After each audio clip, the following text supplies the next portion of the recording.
Welcome to my channel, folks. I'm Nancy Thompson, your storyteller of American folklore, mysteries, and all kinds of thrilling tales.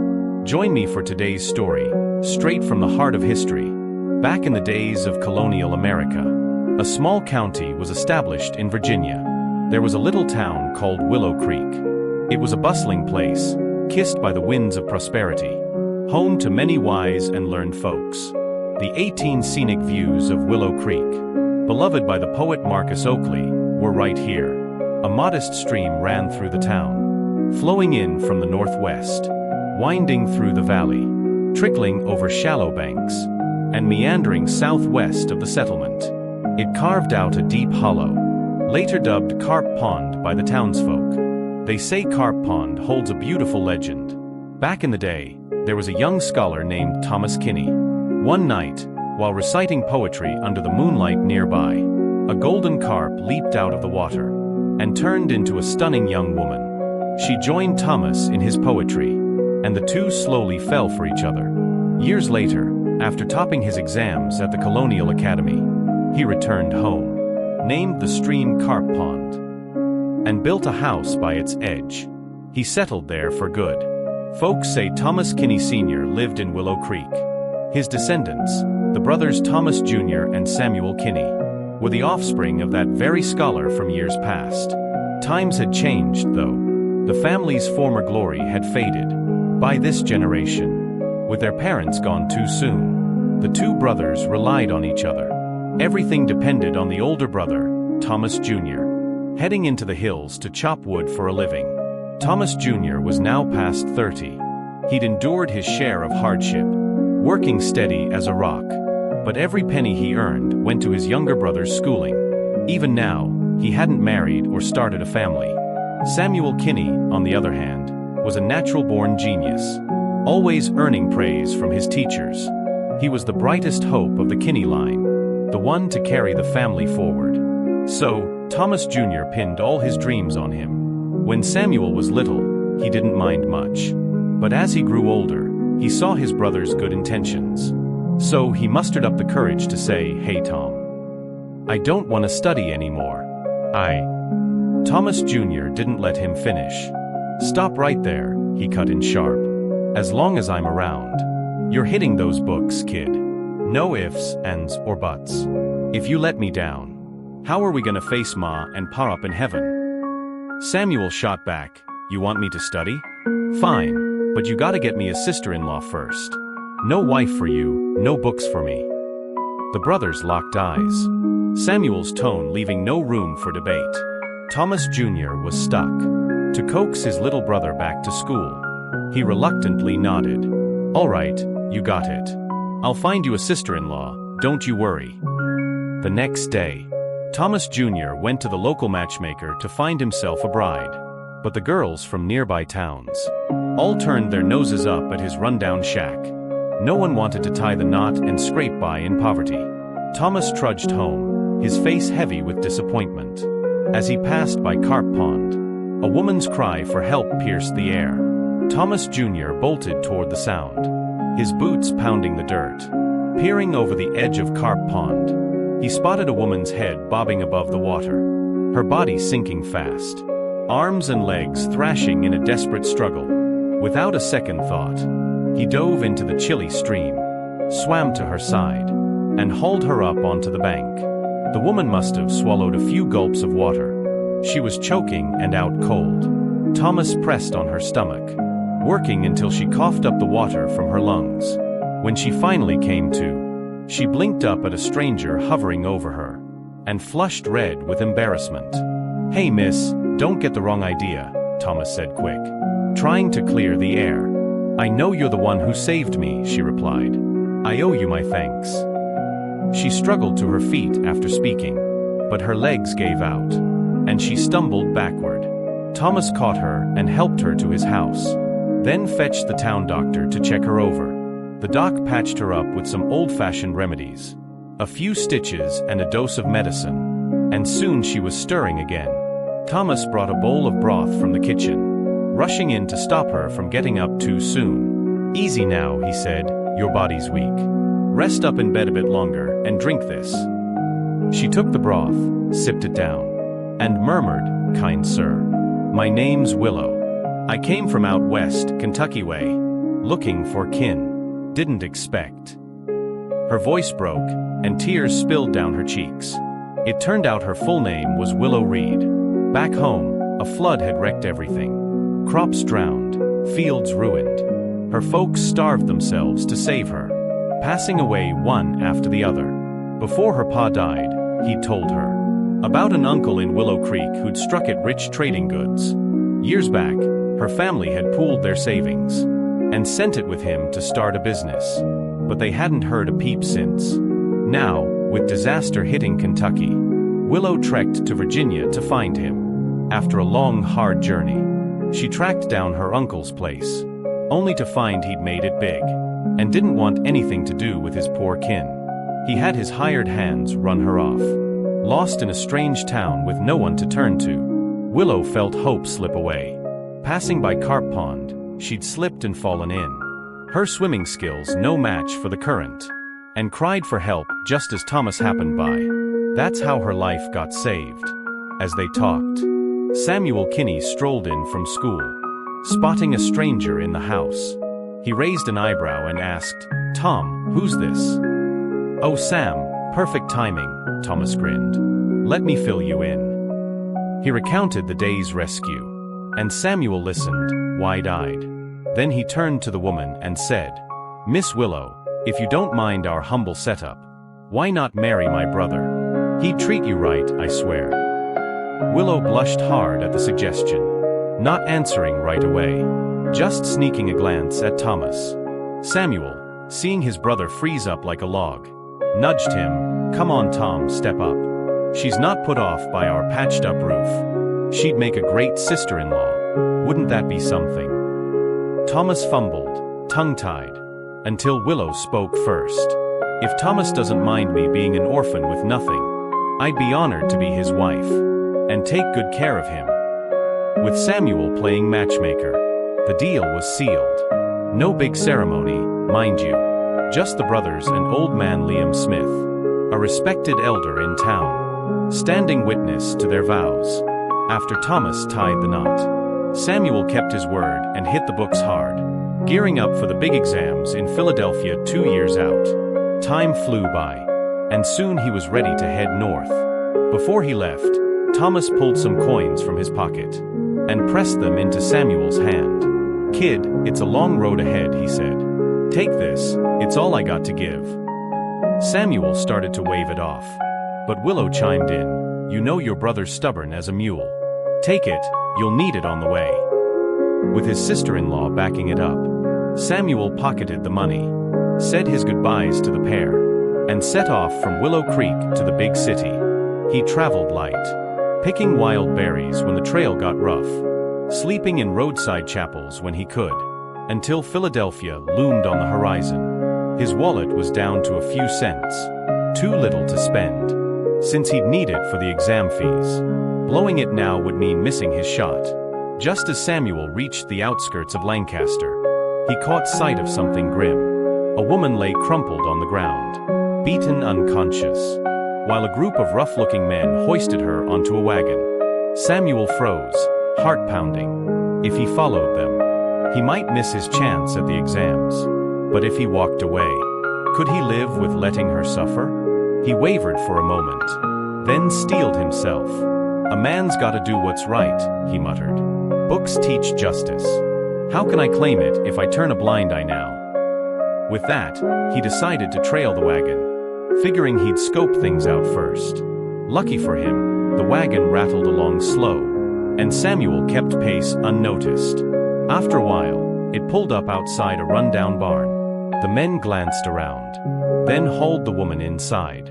Samuel didn't dare barge in. Instead, he circled the place, spotting a gap under the wall where the dogs slipped through. He waited till nightfall, then crawled through the hole on his belly. Inside, a lantern flickered in the main room. He crept closer, ears straining to catch their words. "Boss, we've got Miss Warren tied up tight," one said. "She ain't going nowhere, let's rest up." "Better not mess this up," another growled. "This is Judge Warren's daughter. Old man Tate's paying big for her. Samuel listened hard, piecing it together. These weren't just thugs, they were hired kidnappers. They'd nabbed Miss Warren to blackmail her father, Judge Warren, the head examiner for the Philadelphia exams. After some back and forth, they settled on a plan. 3 of them would take shifts keeping watch. Samuel bided his time till the dead of night. When one guard started snoring, he slipped into the room where they held her, whispering, "Miss Warren, don't scream. I'm here to get you out." She flinched, startled, but he quickly added, "I'm no friend of theirs, I swear." Suspicious but desperate, she nodded as he untied her ropes. No time to waste.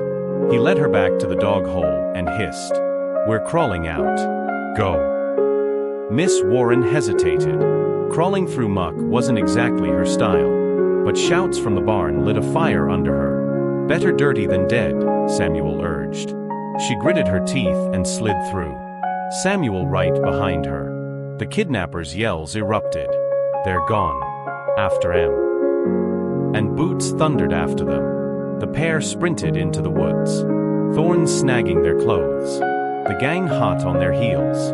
Just when it looked bleak, a patrol of constables marched into view. "Help! Save me!" Miss Warren shouted. The lead officer, Captain Miles, recognized her instantly. He worked for her father. He sent half his men to chase the thugs, and escorted her back to town himself. Samuel trailing along. Judge Warren was over the moon when he heard Samuel had saved his daughter, Abigail. He invited the young man to supper at their grand home, over roast and potatoes. The judge spilled the whole ugly story. A rich merchant named Tate, whose son Henry had his eye on Abigail, was behind the kidnapping. Abigail, a book-smart gal, had sworn she'd only marry a top scholar. Henry Tate, no genius himself, couldn't hope to win the exams fair and square.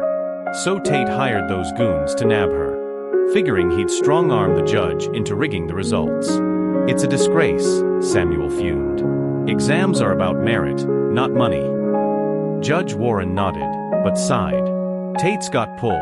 His sister's married to a senator, who's tight with the governor. Cross him, and I'm in hot water." Samuel didn't know much about politics, but he met the judge's gaze and said, "Sir, if there's anything I can do, I'll give it my all." Judge Warren smiled faintly, then laid out his idea. The governor's been crowing lately about honoring the exam's top scorer himself. He'll even throw a wedding if the winner's got a sweetheart, maybe one of his nieces or a bigwig's daughter. "If you take first place, Samuel, I'd be proud to see Abigail wed to you." Samuel blinked, stunned. "I'll aim for the top, sir," he said. "But a wedding's gotta be mutual. Miss Abigail's a fine lady. I'd be lucky to have her, if she's willing." The judge chuckled. "I know my girl's heart. You saved her life. She's smitten already.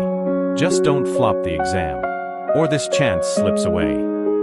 "Don't worry, Judge," Samuel said, a spark of confidence glinting in his eyes. "I've been burning the midnight oil for 10 years. It's not just about a title. I want to serve this country right." Judge Warren saw the grit in him, a kid from nothing with a fire inside. He slipped Samuel a few more coins, saying, "You saved my Abigail. This is my thanks. Pay me back when you're on your feet, if you feel like it." Samuel couldn't say no to that kindness. He took the money, found a cheap inn near the exam hall, and buckled down to study. Time flew, and soon the big day arrived. Samuel strode into the testing room, head high, and poured his heart onto the page. Ideas for fair laws and better towns, all straight from his hard-earned wisdom. While the examiners graded the papers, Judge Warren kept inviting Samuel over, letting him and Abigail get closer. One evening, as they shared a meal, a servant burst in, grinning ear to ear. "Mr. Kinney, you did it. Top of the list, number 1. Hot yang." Judge Warren clapped his hands. "When the governor calls you to the State House, that wedding's as good as done." Sure enough, a fancy carriage rolled up soon after. sent by the governor to fetch Samuel for his reward. He stepped into the grand hall, nerves jangling, and faced not just the governor and Judge Warren, but a woman staring daggers at him. Samuel remembered the judge's warning. Tate's sister was the senator's wife, a power player with the governor's ear. She must have heard about the kidnapping flop. Trouble was brewing, he could feel it. Samuel figured Mrs. Tate might try to trip him up, while the governor handed out the honors. But she stayed quiet as he left the hall. Just as he reached the gates, a young lady in fine silks stopped him. "The senator's wife requests your presence," she said.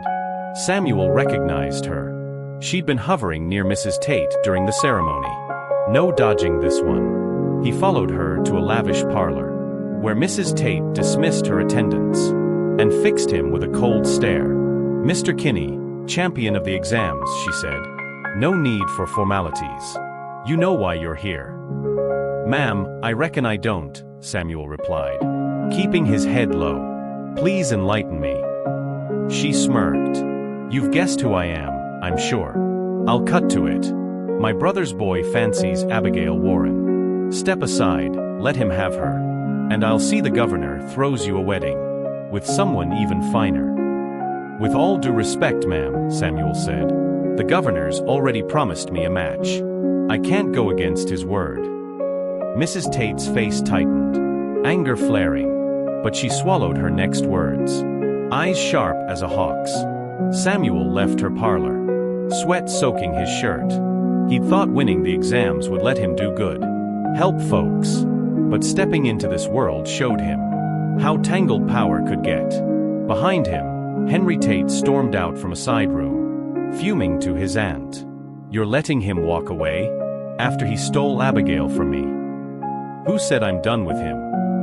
Mrs. Tate snapped. "He's the golden boy right now, and Judge Warren's got the governor's trust. Move too fast, and we're the ones burned." "What then?" Henry whined. "We just watch him marry her." Mrs. Tate slapped him hard across the cheek. "Useless boy. Over a girl, you'd throw away everything? When I climb higher, say, to the governor's mansion, you'll be untouchable. What woman won't fall at your feet then?" Henry's eyes widened. "Uncle to the governor," he grinned, rubbing his face. "Sorry, Aunt, I panicked. What's the plan?" "Relax," she said, voice icy. "What the Tates want, no one takes. We'll bide our time." A few days later, Judge Warren got Samuel appointed as Willow Creek's magistrate, with Abigail promised as his bride. The families picked a date, the Harvest Moon Festival.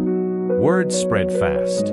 Samuel Kinney, exemption, now magistrate of Willow Creek, blessed by the governor himself, back in town. Folks lined the streets to cheer him home. Thomas Jr. and Willow beamed whitest of all. Neighbors from miles around came to celebrate, some just to cozy up to the new big shot. Samuel rode in on horseback, a red sash pinned to his chest, waving to the crowd with a humble smile. This was his birthplace, where he'd grown up tough and lean. Now, as their magistrate, he swore to make life better. Peace and plenty for all. "Tom." "Willow," he called. Spotting his brother and sister-in-law, he hopped off his horse, and Thomas rushed over, wrapping him in a bear hug. Words failed him.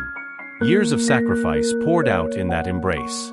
Samuel threw himself into his magistrate work, clearing old cases stacked up for years, and tackling floods that plagued the county. The folks of Willow Creek adored him for it. Harvest Moon crept up fast, and one night, after wrapping up late at the office, Samuel headed home to plan the big day with Thomas and Willow. As he reached the house, he noticed a light flickering in his old room. Curious, he pushed the door open and froze. A sweet scent hit him first. Then his eyes caught Willow soaking in a wooden tub, steam curling around her, veiling her form in the dim glow. "Oh, Sam," she yelped, scrambling to cover up. Samuel slammed his eyes shut, face burning. "Willow, I didn't mean sorry." "What's going on?" Thomas's voice boomed, rushing in at the commotion. Seeing Samuel, he broke into a grin. Well, look who's back. Perfect timing. Come on in. Tom, wait, Samuel stammered, glancing at Willow, who was red as a beet. She whispered, Sam, it's not what you think. Your brother meant this. She pointed to a table nearby, and Samuel followed her gaze, puzzled but intrigued. There sat a pile of shimmering pearls, clear as glass and glowing soft in the lamplight. Tom, where'd these come from? Samuel asked, suddenly wary. Were folks bribing his brother now that he was magistrate? No need to fret, Sam, Thomas said, clapping his shoulder. Willow made these. After you stopped those floods, she saw how worn out you were, and crafted them to cheer you up. Samuel blinked, confused, then turned to Willow. Her shape shimmered, and in a flash, she transformed into a golden mermaid, scales glinting like the pearls. Turns out, Willow wasn't human at all. She was a golden carp from Carp Pond, one that had gained magic over the years. Long ago, a carp spirit met and loved a scholar in Willow Creek. Willow was her kin, carrying that same spark. Willow had always lived in the pond, dreaming of greater things. Old tales in her clan said, leaping the dragon gate upriver would turn her into a skybound river spirit. So she'd snuck out with the elders, swam hard, but her magic wasn't strong enough. She failed the leap, crashing back wounded, nearly stranded on the bank. That's when young Thomas and Samuel, playing by the river, found her. Tom, this little goldfish is still kicking, 4-year-old Samuel had said. Barely, Thomas replied, grim. She's drying out. Let's save her. Samuel urged. They scooped her up and returned her to Carp Pond, leaving her fate to chance. You're that fish? Samuel asked now, jaw-dropping. Willow nodded. I made it past the gate later, she said. Now I'm a river spirit. But that day you boys saved me. I faked drowning years back. To meet you again. A way to repay you. She paused. A day up, there's a year down here. I've got 3 days left. Before I ascend for good. The old magistrate squandered flood funds. So I'm sticking around. To fix things for you, Sam. Thomas added, she's been crafting those pearls. Wearing herself thin. Samuel saw it now. Willow looked frail. Her glow dimming. Take these, she said, handing him a golden pearl. For your wedding tomorrow. A gift from me and Tom. Samuel tried to refuse, but Thomas insisted, take it, or she'll be upset. We're family. We share the good and the bad. Tears stung Samuel's eyes as he accepted it. The next day, harvest moon shining bright. He was set to wed Abigail, but a rider galloped up, panicked. Sir, bandits hit the wedding party on the road. Your bride's in trouble. Samuel grabbed his pistol and a posse of deputies, racing to the scene. When he arrived, the escort lay dead, and Abigail clung to life, blood staining her dress. Abigail, hang on, I'll get a doctor, he cried, cradling her. Samuel, not bandits. Tate, she gasped, then went still. Samuel wailed, grief tearing through him, until Willow appeared, urgent. Find water, quick. I can save her. Hope flared. He carried Abigail to the creek nearby, lowering her into the shallows. Willow leaped in after, and the water froze solid. Impossible in late summer heat. Folks watching gaped as ice cracked, then melted, a spout shooting skyward. Willow rose, holding Abigail, and set her on the bank. She'll wake soon, Willow whispered, handing her to Samuel. Sure enough, Abigail stirred. Samuel, I'm alive. Willow saved you, he said, turning to thank her, only to see mist pouring from her fading form. What's happening? Samuel asked, voice trembling. Your sister-in-law used her river spirit essence to save Abigail, Thomas said, stepping up behind him. She gave up everything. The crowd murmured. They'd suspected Willow's sacrifice was coming. All for Samuel and the town. Thomas hadn't stopped her. Why Willow? Samuel choked out. You and Tom gave me this life, she smiled weakly. I married him. Now I've saved you. My debt's paid. No regrets. No, we owe you, Samuel protested. I'm leaving now, she said. Promise me you'll look after Tom. He's a good man. He's given so much for you, for us. We will, Samuel vowed, kneeling with Abigail to bow in respect. When they looked up, Willow was gone. Abigail, revived, pointed the finger at Tate's hired thugs. Samuel tracked them down, followed the trail, and hauled Henry Tate and his father before the law. 2 years later, his flood fixes and fair rulings earned him a promotion, a post in Philadelphia, teaming up with Judge Warren, now a state official, and the governor's wife. He dug up dirt on Mrs. Tate's schemes. The governor, furious at the truth, stripped her of influence, banishing her to obscurity. The Tate family's reign of terror crumbled for good. That spring, Samuel, Abigail, and Thomas visited Carp Pond to mourn. Look, Abigail said, nodding at a woman washing clothes by the water. She's the spitting image of Willow. Thomas ran to her, shouting, "Darling!" And her face, turning, was indeed Willow's, reborn. That's the end of our first yarn, folks, Nancy Thompson said. Now, I'll spin you another. Stick around. You've been hooked since the start, I bet. Next up's a frontier tale. The man who sheltered a nun, who snuck in and left a rosary. Late in the pioneer days, out in Clearwater, Oregon, two siblings leaned on each other tight.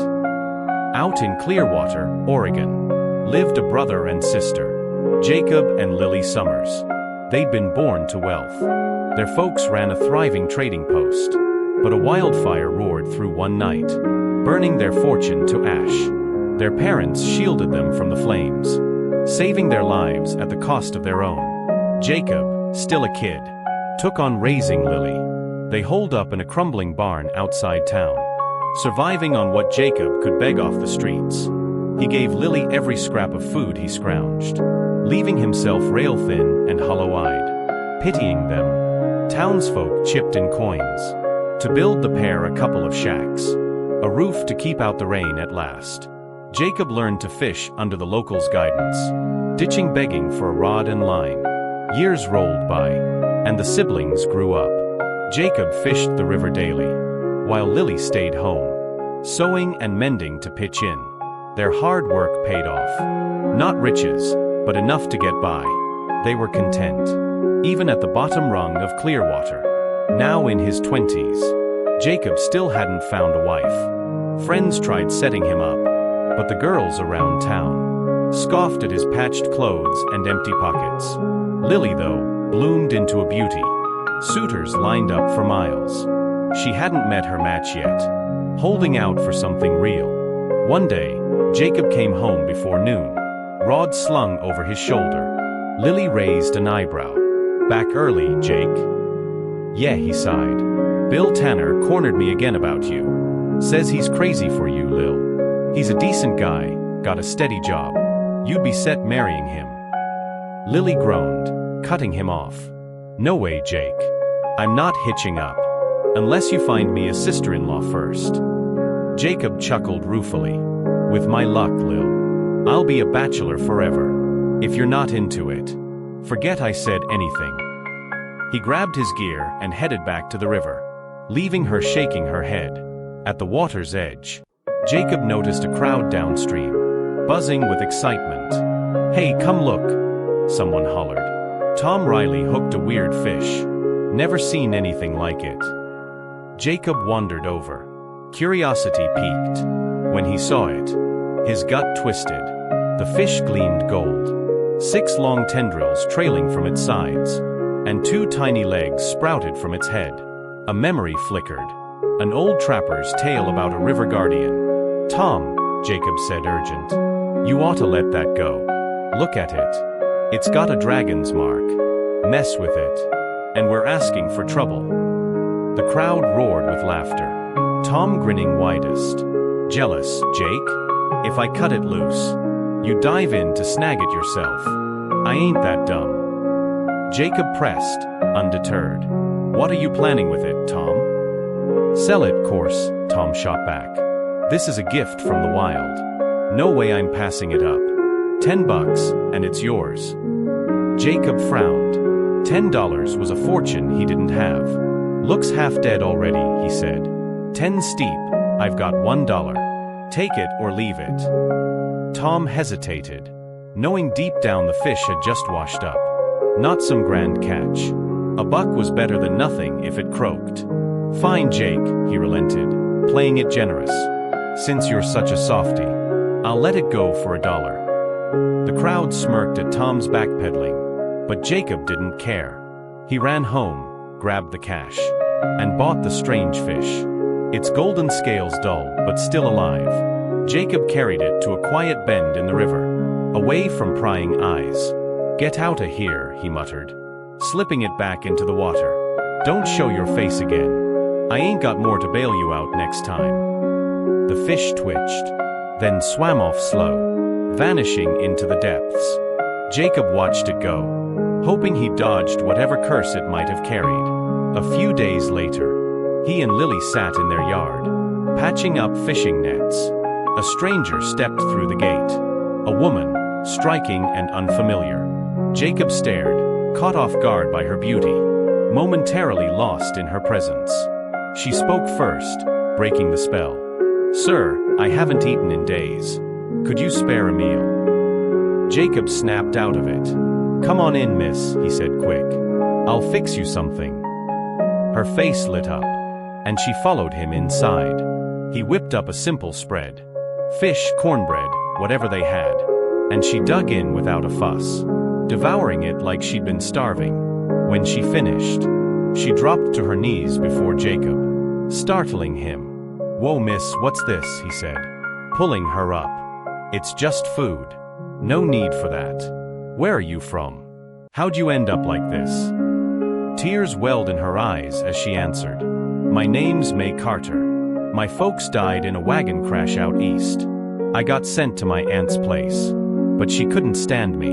Pawned me off to marry some old rancher with a limp.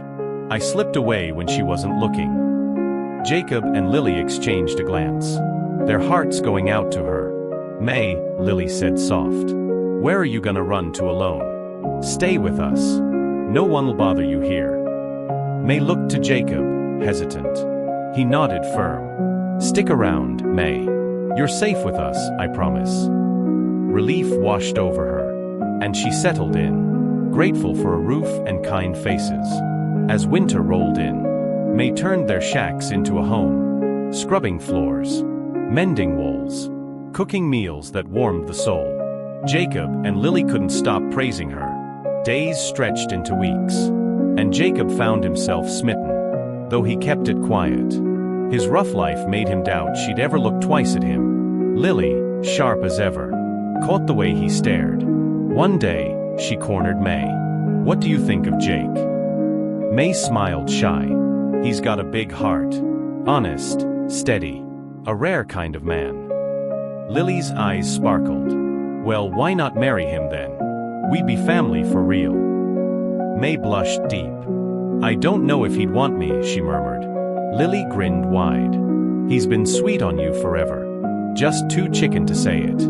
I checked with you first. Get ready to be my sister-in-law. With Lily playing Cupid, May and Jacob tied the knot. No fuss, just love. They were thick as thieves after that, stuck to each other like glue. Lily watched them, half jealous, half thrilled.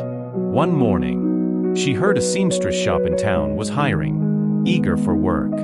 She headed out, but as she passed the market, a gang of burly men blocked her path, their grins cold and mean. Lily stepped back, wary. Who are you? What do you want? One smirked. Don't spook, missy. Our boss's son fancies you. We're just here to fetch you for a chat. Tell your boss's kid I ain't interested, she snapped, turning to bolt. The man's face darkened. The young master's set on you. That's your luck. Grab her. They lunged, snatching Lily up as she fought. Townsfolk nearby froze. These were hands of the Vance family, Clearwater's big shots. Young Vance was a spoiled bully, and no one dared cross him. But Tom Riley, in the crowd, saw it all and ran to warn Jacob. Tom burst into the shack, breathless. "Jake!" They nabbed Lily. Vance's men took her. Jacob's blood boiled. Lily was his world. No way he'd let some rich punk ruin her. He didn't waste a word, just grabbed a hatchet from the woodpile and stormed off toward the Vance estate.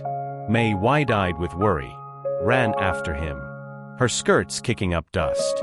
They reached the big house fast, its iron gates looming. Jacob charged the entrance, but 2 guards stepped up, blocking his path. He swung the hatchet wild. They ducked and scrambled inside, yelling for backup. Inside, young Vance, Caleb Vance, the family's golden boy, was looming over Lily, her dress torn at the shoulder. He grinned, ready to pounce, when the door slammed open. A guard stumbled in, panicked. "Boss, trouble. Harkin's here. He's busting through the yard." Caleb's face twisted with fury. He'd been interrupted mid-hunt, and it killed his mood. "Get that fool," he barked. "I want to see what he's got." Soon, Jacob stormed into view, hatchet gleaming. Seeing Lily roughed up, he roared and lunged at Caleb. Vance's men piled on, and in no time, Jacob hit the floor, pinned and battered. Caleb smirked at Jacob, helpless. "Should have stayed home, dirtbag." But then May stepped forward, voice steady as steel. "Let them go, or your fancy house pays the price." Caleb laughed, loud and cruel. "You? A penniless nobody? Talk big all you want.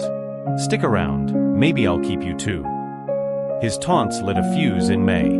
She flicked her wrist, and a force like a gale hit the room. Vance's men flew back, crashing into walls. Another gesture, and Jacob and Lily were free, staggering to her side. May pointed at Caleb. He screamed once, then crumpled, out cold. The Vance crew stared, too spooked to move, and let the trio walk out.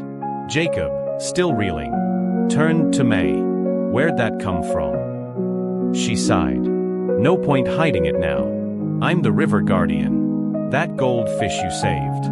I nearly died failing my trial years back, till you set me free. After I healed, I took human shape to repay you." Jacob and Lily gaped, stunned. Their wife and sister-in-law, a spirit from the tales. Seeing Jacob's silence, May faltered. "If you can't stand me not being human, I'll leave." "No way," Jacob said fierce. "You're my wife. Don't care what you are. We're sticking together." May smiled, relieved. But trouble wasn't done. Back at the Vance estate, Caleb woke to grim news. The doc checked him over. Whatever May did, it had wrecked his chances of ever having kids. He sobbed to his father. "Pa, they ruined me. I can't live like this. Kill that woman." Old man Vance burned with rage, but he wasn't rash. A woman that strong could outmatch his whole crew. He stewed, unsure, till a scruffy preacher knocked on his door, claiming he could fix it. "How?" Vance demanded. "She's tough," the preacher grinned, "but grab her, man, and she's ours. I'll handle the rest." Vance lit up, ordering his men to tail Jacob. One day, fishing alone, Jacob didn't see them coming. A blow to the head, and he was out, dragged back to the estate. They sent May a note. "Come to Vance's if you want him alive." She'd thought her last showdown scared them off, but this lit her fury anew. She marched to the house, where the preacher waited. Jacob bound at his feet. "Well, well, monster," he sneered. "Been watching you. Finally got you now." May's heart sank. This wasn't some holy man. He reeked of dark tricks. With Jacob in his grip, she couldn't strike. "Let him go," she warned, "or you're all done." The preacher laughed. "A beast with feelings. Hand over your spirit core, and you both walk." May's face hardened. Her core was her power, her life. He'd use it for evil. But as he smirked, she saw her chance. She waved a hand, blasting everyone but him and Jacob aside. He snarled, "Fine, play tough," and muttered a curse. Jacob writhed, blood spilling from his mouth. "Stop." May cried. "You want the core? Take it." She forced it out, a snowy orb, and collapsed, trembling, as it floated to the preacher's hand. He cackled, "With this, I'm unstoppable," then vanished into the night. May stumbled to Jacob, freed him from his ropes, and they fled the Vance estate. The stunned guards too rattled to follow. Back home, May's strength faded fast. Scales crept over her skin.